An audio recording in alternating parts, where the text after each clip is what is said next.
work with a lot of organic cotton producers, and particularly proud to have Peopletree as one of our licensees.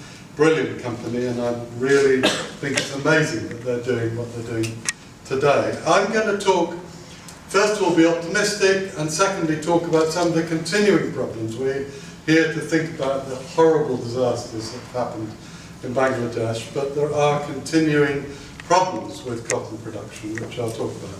But to be optimistic, things are getting better. I think global organic sales, the last figure we have, growing about 10%.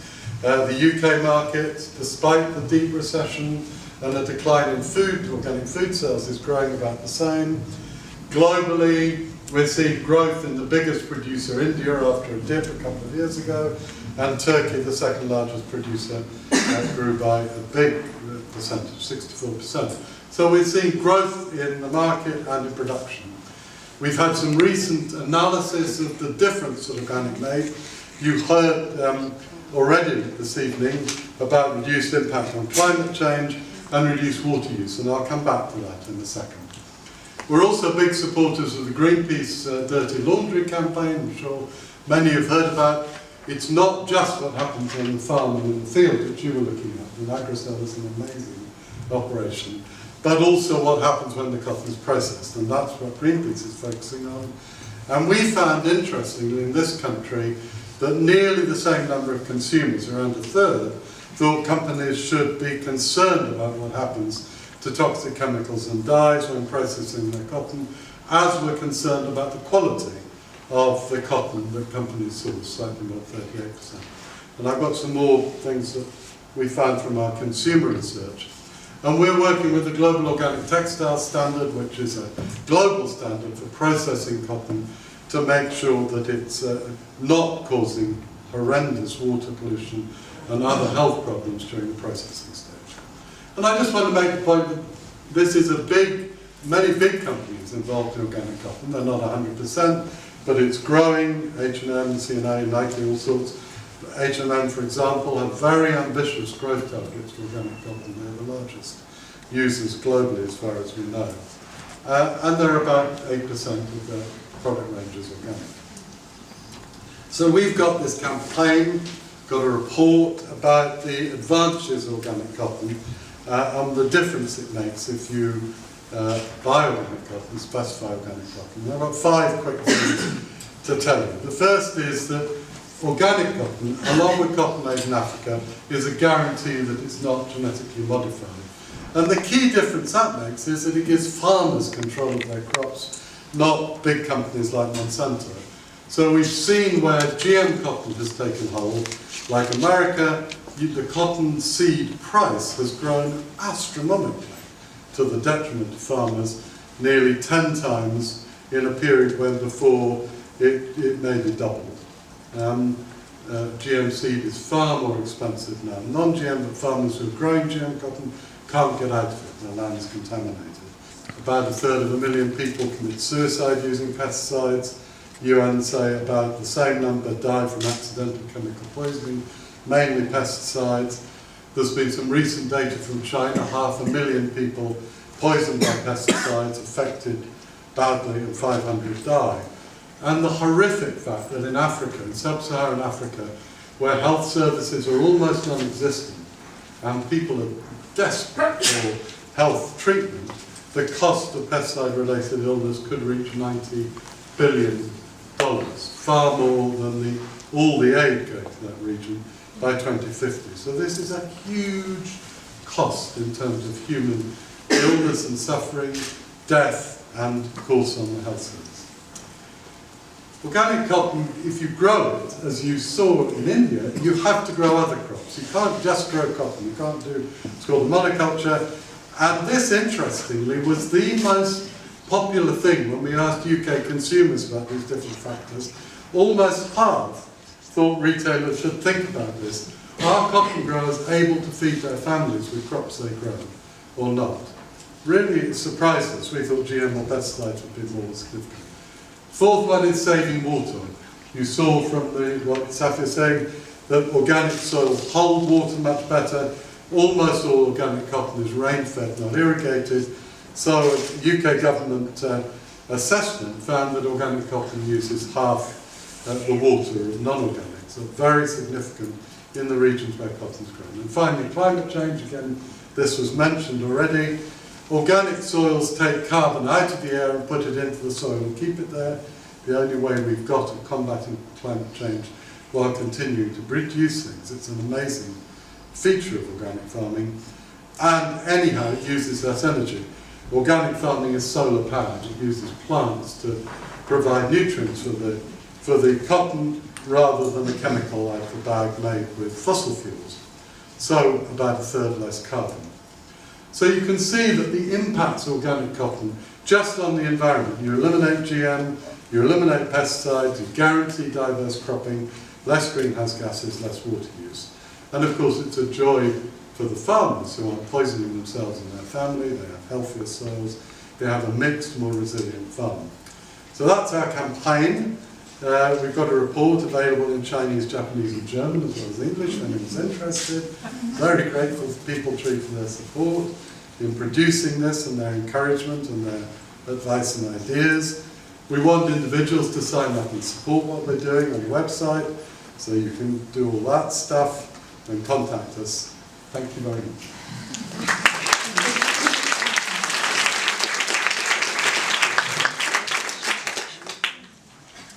I think it's disgusting that we allow these brands, these very famous, very rich brands who make huge profit, that a man like him with a family loses his wife and he gets $200 and he still has to prove that he lost his wife.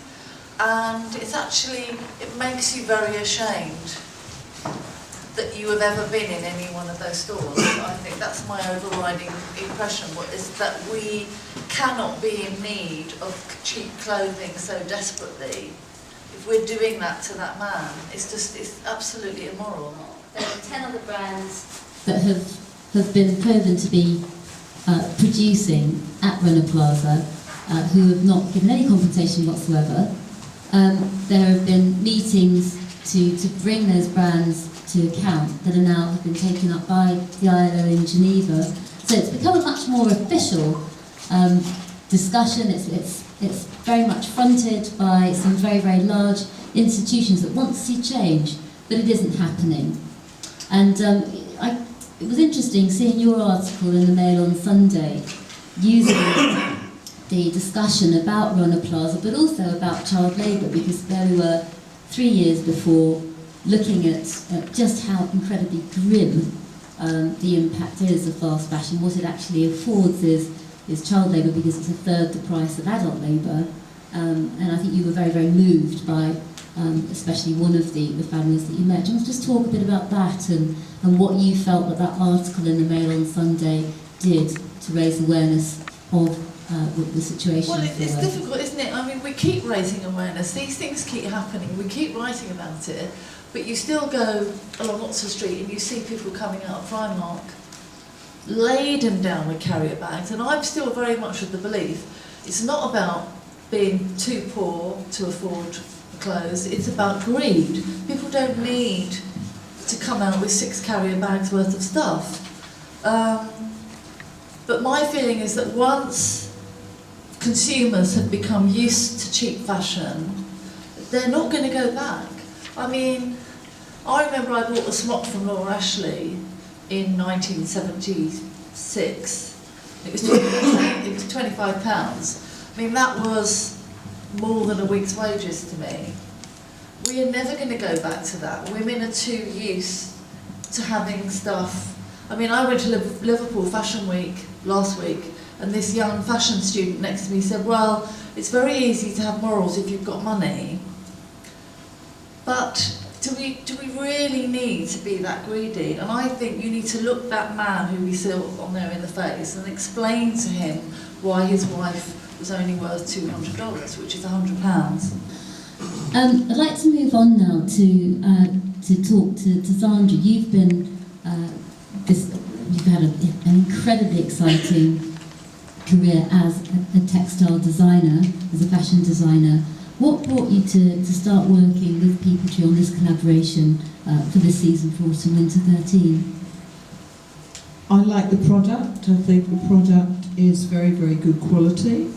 And I like that your theories behind the whole thing, and felt that I would like to see some of my things produced in that way. And I was lucky because you took me along on the ride to see it all happening. Were there any compromises that you had to make because you were producing 100% organic cotton? I personally didn't feel there were any compromises. And it's not surprising, therefore, that the fashion industry does the same. That we pay too little for labour, we expect that product to be made way too quickly, which means that obviously it will be then subcontracted to a subcontractor, and we will have no transparency, and inevitably exploited adult labour or child labour will be used because it's cheaper, and the buyers haven't managed to check exactly how that product's been produced. What we have is mass production, or let's call it conventional fashion, versus sustainable fashion or fair trade fashion. One is we're looking at machine made, so capital intensive, versus the value added organic cotton. Believe it or not, does take way more hands. There's a lot more people that benefit from growing it. And as Pete said, it's not a monocrop, it's a mixed crop. When I go to my organic cotton fields in Gujarat, they're growing tomatoes and marigolds and aubergine in between the organic cotton plants. And of course, it's a rotational crop, which means that where the organic cotton was last season, we now have a banana field and then a lentil field. So it's very, very important in terms of building household skills. The important thing is that it is labour intensive. Now that's become a bit of a dirty word, but actually if you think about the population of the planet, here we are, sitting at 7 billion people, looking at a population that might grow to 9 billion people. Well, clearly what we want is to find more decent labour with dignity attached to it, that allows people to put food on the table for their children and to educate them. We've got to work within the resource base that is spatial Earth. The second one, the short lead times. People tree, for example, will start around about 6 months earlier in terms of design, interpretation, fabric development, colour development. The third one is negotiating on payment. Now, many of you will assume that this actually is not that relevant, but it's incredibly important. If you're a small marginalised group of people in a village area, you have fabulous skills, you might well be able to produce a great product for the market. What you don't have is the money in order to be able to go out and buy raw materials so that you can start making that product, whether it be hand weaving or knitting a sweater for a people tree collection, unless you get that 50% advance payment. And what's happening in the fashion industry is that we're paying suppliers or factories later and later. Sometimes we're paying them 30 days after delivery. A recent trend is that we pay them 90 days after delivery. And what that does is it means that the richest factories, those with the biggest and the best capital, can afford to participate in the international trading system. But it excludes what we call the economically marginalised. And it excludes all of those fantastic traditional skills that, second to agriculture, which is the biggest employer in India, is hand weaving. 10 million people. So this is not insignificant. This is not, a bunch of, knitters that get together and knit at a cafe, every Sunday. This is what puts food on the table. And then the environment, well, again, wouldn't it be the natural assumption that environmental laws would be protected by companies from this country that go into to India or to China or to Bangladesh or to Vietnam or Cambodia? Wouldn't it be fair to assume that they would actually be respecting local environmental laws? Bullshit, they are not. So what we've been doing together with other sustainable and ethical and fair trade brands is looking at how we can improve practice, so working with organisations like the Soil Association, looking also at what we can do to reduce the environmental impact by using azo-free and environmentally friendly safe dyes, natural dyes, looking at how we can do things in a carbon neutral and less polluting way. There is no such thing as an environmentally friendly piece of clothing. I mean, by virtue of buying something new, we are committing a lot of resource to it, and there is environmental impact of that product. And changing suppliers, well, I have so many buyers, merchandisers and designers come and see me at People Tree and say, do you know what, I'm just absolutely fed up with not only pushing on price, but being asked to negotiate so hard and then, play off one supplier over another. And it's a tactic, it's a tactic to reduce price. What People Tree does is works in very long-term partnership, and in that way, as Peter discussed, we've been able to move our Gujarati organic cotton farmers so that they can afford to invest in drip irrigation and reduce their water usage by about 60%. So that's the advantage of working in long-term partnership. And then in terms of the extra mile, well, People Tree's ethos has been to work with the most economically marginalised people. And I know, Peter, you were saying also that there's this new initiative around the Better Cotton initiative. And I think that would be really interesting if we can know a little bit more about that, because I think it would be easy to assume that we could just have nice fair trade standards in factories. But personally, I don't want to work in a factory. I would love to work in a smaller workplace where I have some flexibility, where I know that I have my children close to me. I do not want to migrate half a day's train journey away to live somewhere and see my children once every 6 months. So I think there's a question here about, it sounds perhaps terribly Marxist, but who owns the means of production? Are we happy to have a system whereby everything is about the biggest factories and no opportunities actually to earn a livelihood in rural areas, like the kinds of communities that both Liz and Zandra have come and wandered into over the years with People Tree. Peter, could I just ask you about the Better Cotton initiative? What is that? Is it as good as organic cotton, as defined by GOTS, Global Organic Textile Standard? No. And the UK government Sustainable Cotton Action Plan has looked at the science. And there are some things which, but the Better Cotton initiative, it's a good thing that people are trying to improve what they're doing in growing cotton. Nobody would argue against that. And both the Better Cotton initiative, BCI, and Cotton Made in Africa are trying to do that. But there are some fundamental changes which happen if you move from non-organic to organic.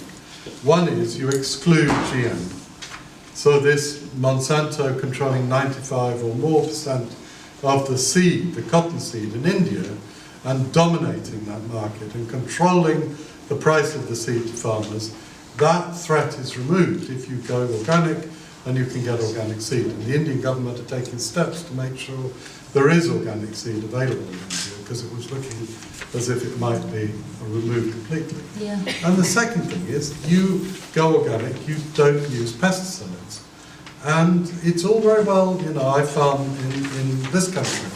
And before I was organic, when we applied sprays, there were rules, people dressed up in rubber suits with masks, breathing equipment, gloves, totally covered their body with some of the sprays we're allowed to use in this country. Cotton is sprayed more than any other crop in the world, far more than any crop in the Northern Hemisphere, in Northern Europe. And do you think that many of the Indian farmers are dressed head to foot in a rubber clothing gear with a breathing thing and gloves and boots, which are then washed with fresh water? Of course not. Which is why those horrific figures I mentioned about deaths and illness are almost all in the south, in developing countries, and predominantly, by far, amongst people growing cotton. But wouldn't you also say there that the culprit is the strength of Monsanto? It's interesting, if you followed this, I have for about 20 years now, the growth of GM, that having been kicked out of Europe, companies like Monsanto made a huge investment in Africa and in countries like India. Absolutely And right. ruined a lot of things for those farmers. Yes, because of what I said about the pink bollworm, the nicely appropriate colour for tonight. But the pink bollworm is meant to be something which a GM cotton crop can't be destroyed by. And within 6 years, the pink bollworm found a way around Monsanto's GM crop and started destroying the cotton. But that was cotton where the farmers had had to pay extra for the seed because it was genetically modified. So you've now got an insect which is resistant to the chemical in the GM crop, which the GM seed, expensive seed, isn't dealing with. You double the problem. And in America, on some crops, they've now got 4 or 5 insects which are resistant to a whole set of sprays. And the costs that go up and up. So yeah, it's a terrible thing. And organic is difficult. You saw that, didn't you? I mean, it's a difficult way of farming. You're more subject to the weather. Definitely, you could yeah. see, you know, because the crops were what, 3 weeks late? Yeah. They were late, and you could see that they were, you know, very, very tiny crops. But the soil is more resilient, and the costs of growing the crop are much less. There's more labour, as you were saying, Sophia, the more work goes into it, but you haven't got to buy chemicals from some Western multinational company with money you haven't got, so you go into debt. And importantly, our crops survived, whereas Yep. many cotton fields that were conventional were actually wiped out during the drought. So, You know, when this country was debating slavery, it was always the economic argument came up. Well, people aren't going to want to pay more for their sugar. The economy will collapse if we pay more. If we don't have slaves, our economy depends on it. But it was legislation that had to stop slavery, and I think it's really only legislation now that is going to change how these companies behave, because I don't think the shopper's going to do it. I think the shopper has become too used to it, too used to having stuff very cheap. So I think it's mainly lobbying government to do something rather than just the shopper who will just go and buy what she can afford. So I think it's lobbying people in power who can change the rules, really. Peter? Well, I agree, of course, legislation is the final answer, but I think we have to be realistic in Europe, certainly in the UK, but in Europe as a whole, and North America. We've got governments which are afraid to act, and certainly afraid to act against big corporate interests, and that goes for successive governments, Labour and Conservative in this country. So I would say what we need is you do need individuals to take action, and they can help by buying organic, certified organic cotton and clothes. And the fact that the market is growing by 10% or so a year, not just in Europe but globally, shows that things are changing, and they can change. But ultimately, you're absolutely right, we need real hard laws, because some companies and some businesses won't change. They'll still try and undercut, and that's the point where you have to try and bring up. But I don't think we ought to disempower people. They can do something, and you know, they vote every time they buy a new piece of clothing. I mean, the only example you can take is that a few years ago, who would have said that people would have banned smoking?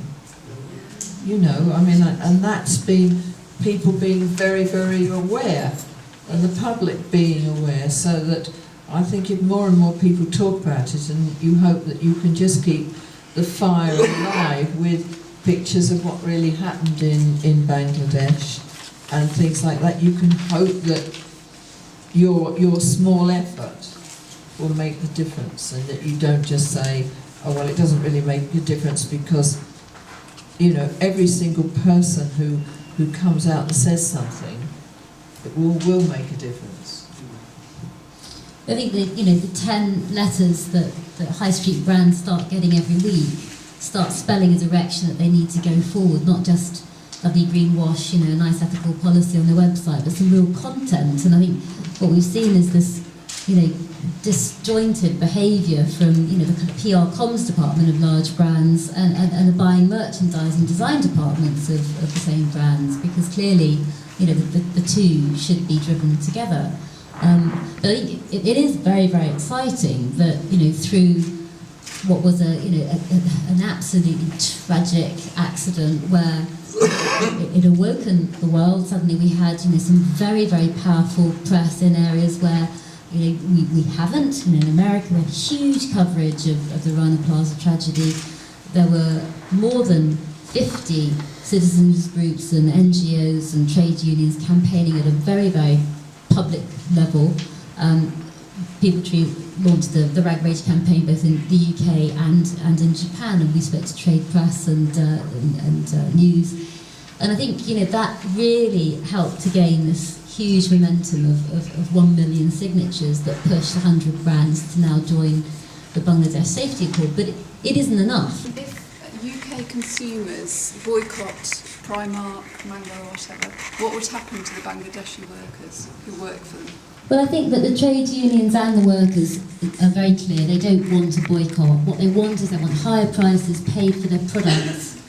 And many of the trade unions are asking for is what they call a multi-stakeholder approach, which would be, and they've been asking for it way before the Rana Plaza tragedy, that's to have workers have the opportunity to meet with the buyers outside the factory, because you're not going to complain about your boss in front of your boss, and share information about how that factory is really operating, because it's just too easy when a buyer's coming to say, tomorrow all of you on 3,500 taka, say you're on 4,500 taka, and basically just exaggerate, clean up the stairwells, the fire exit with all of those bales of, cotton and scrap fabric, and, I've seen toilets opened for the buyers. They don't use the toilets. You can tell that they haven't been, pissed in.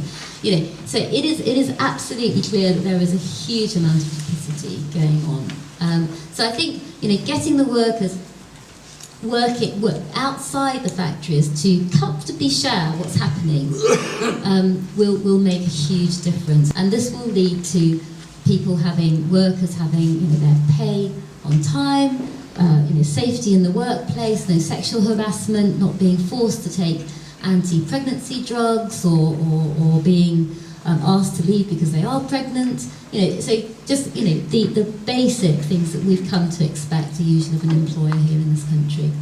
Media perpetuates it is because the media is run by men and they don't believe women should spend more than £3 on a t-shirt.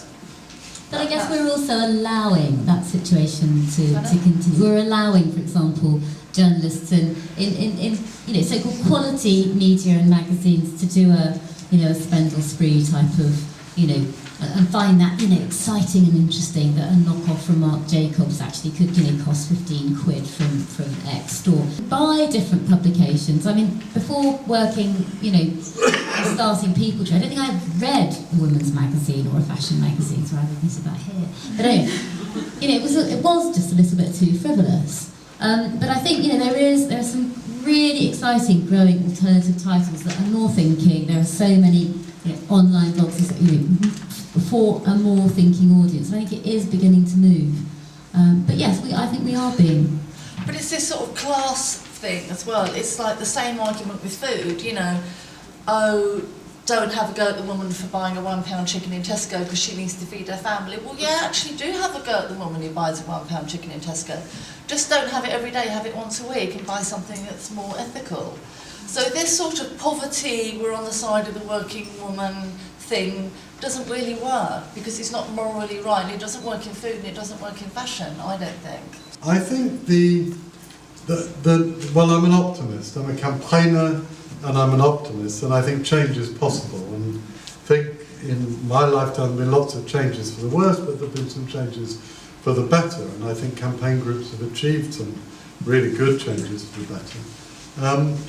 And often these changes seem to be incredibly slow in coming. They have never in my lifetime really been led by politicians or legislation, and I don't know, to answer the first part of your question, that there is any legislation on the horizon. As you say, the all-party group the All Parliamentary Group is a way of raising issues. They won't, but you know, they can help.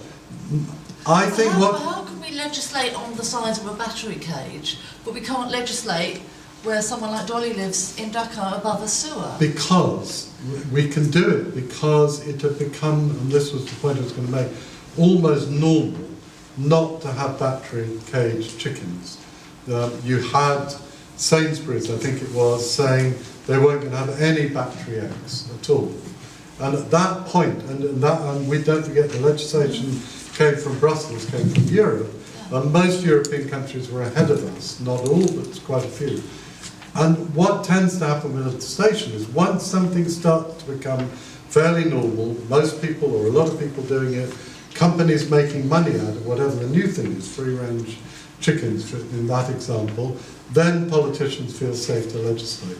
So I think what you need to do, to come back to the topic we're talking about today, is not attack people who are poor or who shop in Primark or whatever it is, but do all we can to make buying ethical, well-sourced, organic clothes, like good clothes, good quality clothes, as normal as we can, for everybody, and not make out that it's exclusive. And yes, it'll take time, and we're a long way away from it, I'm well aware of that, but that's the route, I think, to go down, and we'll get there. So there's lots of different initiatives that have come out of the tragedy 6 months ago, one of which is also Fashion Revolution Day, which will be on the 24th of April. There's many brands, ethical brands throughout the world, different organisations that are putting a lot of pressure, a lot of effort to keep mindful just how important it is to look after both the workers' rights and also the rights of farmers and those that live surrounded by pollution every day. So please have a look at that. One last question. I really agree with what you're saying about ethical fashion needs to become normal. So I guess I just wanted to ask you, particularly you, Safi, about what would be one of the key strategies you could see that people could take to make this purchasing normal and mainstream and extend beyond People Tree to many high street brands. And related to that, it seems that buyers in the major brands and in the major retailers are the really key positions in this industry. So what can be done to convince the buyers to look beyond their very narrow framework of maximising their margins? Thank you. It's a very good question. People Tree has grown 23% in the last year on 2012, and that's been through a lot of really committed people, not only in large companies, but people who've quit fashion companies because those fashion companies won't change and started their own ethical fashion boutique, whether they be in the UK or Holland or Germany. And what we've seen is, the access, because that's what we did 5 years ago. We love People Tree, but it's not very accessible. I don't mind buying online, but actually I like to try stuff on, or I like the experience of shopping. And so the access was really the biggest issue. So we've been the strategy that we've adopted is to do what many conventional fashion brands do, which is to take stands at trade shows in Berlin, in both the UK, in Scandinavia, in Holland, and also use the opportunity to talk with other kind of cultural leaders and designers in public events. And I think that's helped enormously. So, Zandra invited me along to launch a collection at Pure, meant that we had, 7 buyers in the audience, of which 2 then came and bought from People Tree. And the others will have gone away and thought, well, actually maybe that's an idea that, I could look into later. But what is exciting is that more and more people are registering that there needs to be a different way of doing fashion. I think a lot of fashion people are actually quite fed up with the kind of pressure that they're under. And it doesn't quite sit with their values and their morals anymore. So I think maybe we need to campaign onto a few levels of some of the so-called serials, like for example Taking the Archers, where they managed to get in quite a lot of stuff in there that you learn about, and it's done all as a part of a storyline. That's a lovely idea. I mean, you probably just need to get hold of the writers of some of those things.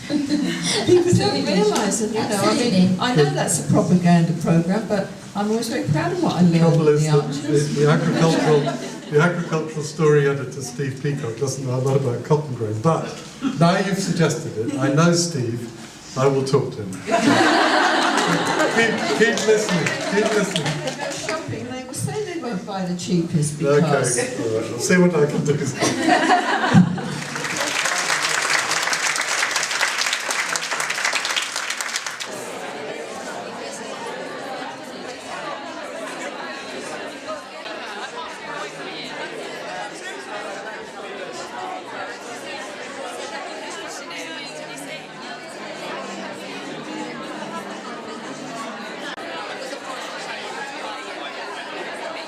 Because fashion bloggers and fashion writers who are here tonight, and they're all young women, they're very keen, they want to get the message out there, and it's important to get the facts across to them.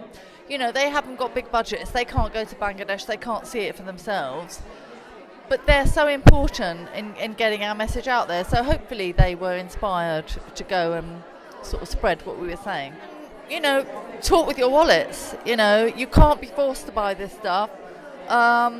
Contact the brands, contact Philip Green, contact the CEOs of Matalan, Mango, Primark, and ask them questions. Don't just be happy with what they put on their website about how ethical they are. Be very, very vocal. Because now, you know, with blogging, there's nowhere to hide, really.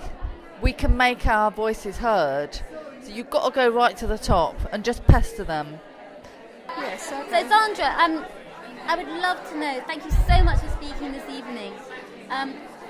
What did you hope to achieve through this event, and do you think that we've achieved it? What do you think of the event? I was very impressed by the audience who were very, very aware of the subject, and I think that to get a full house, absolutely packed, who are all aware of the subject is already a great achievement. And I think as long as we go on talking about it and keep something like this alive, and I'm looking forward to doing my next collection for People Tree. Peter Melchett, I work for the Soil Association and I run our Cotton Don campaign. So Peter, thanks so much for being a speaker here tonight. Fashion Takes Action, did it meet your expectations? And if so, how? It exceeded my expectations because you had a huge audience who were very passionate and engaged in the issues and at a very high level. I mean, they were really wanted to know what they can do, what other people can do, who's going to solve this problem, how we're going to solve it. I thought it was really brilliant.